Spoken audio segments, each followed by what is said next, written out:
When considering the school to prison pipeline, there are multiple reasons why this system remains an oppressive one. However, I'm going to focus on what I believe to be the three biggest causes of this system. The first would be academic underachievement. Academic underachievement stems greatly from the environments that students live in. In the school to prison pipeline, Disproportionate Impact on Vulnerable Children and Adolescents by Christopher A. Mallet emphasizes that poverty, maltreatment, primary school, and community all aid in creating certain environments that students face. When a child lives in poverty, they are more likely to have developmental or social delays when it comes to their education. Maltreatment, such as abuse or neglect, can affect the way students are able to learn, decrease their ability to cognitively develop, and decrease their standardized test scores. The community students are raised in can impact the resources and support students are given during their education. For example, urban areas that have high crime rates increase the students' likelihood of being exposed to violence while in school. This will lead to a decreased engagement in courses.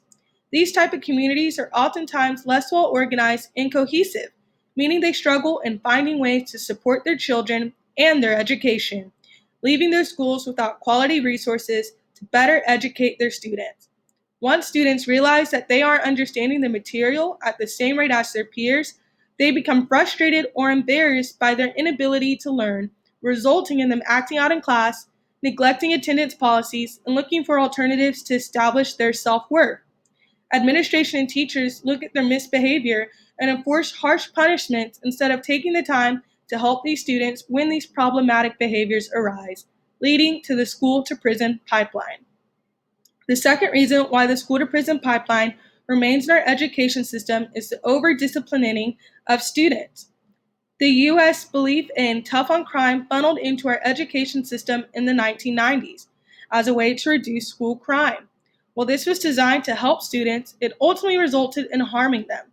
Since the 1990s, schools have implemented zero tolerance policies, school resource officers, surveillance methods, and exclusion for minor offenses.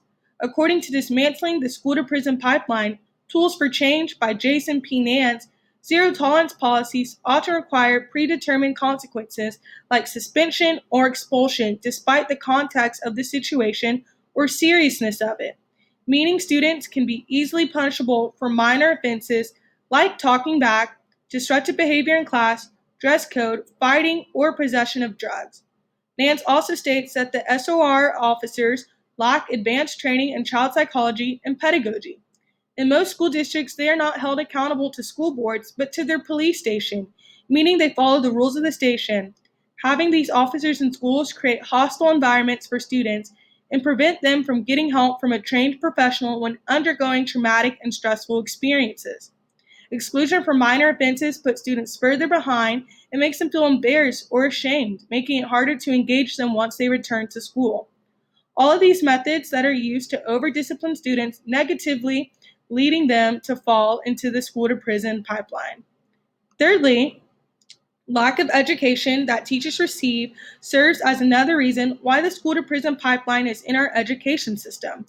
Why Teachers' Role in Sustaining the School to Prison Pipeline, Recommendations for Teacher Education, author N. Bryan, explains how there is a great lack of effort to recruit, hire, and retain diverse teaching staffs.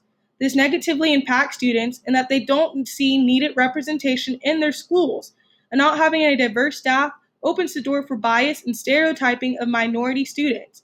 The implicit bias and stereotyping of students is further taught in college courses and internships. In observation classes, aspiring educators are often placed in predominantly white schools with a predominantly white staff that allows Eurocentric ideas to prosper that silence Black voices and reinforces harmful beliefs about Black students. When teachers are uneducated on how to remove implicit bias, stereotypes, and reach all students regardless of race, they are more likely to not understand or make an effort to understand the feelings and emotions of their Black students. They then will see misbehavior in class as something personal and something that must be punished. When academic underachievement, overdisciplining, and lack of education are all intersecting together, students are at an even greater risk to suffer from the school to prison pipeline.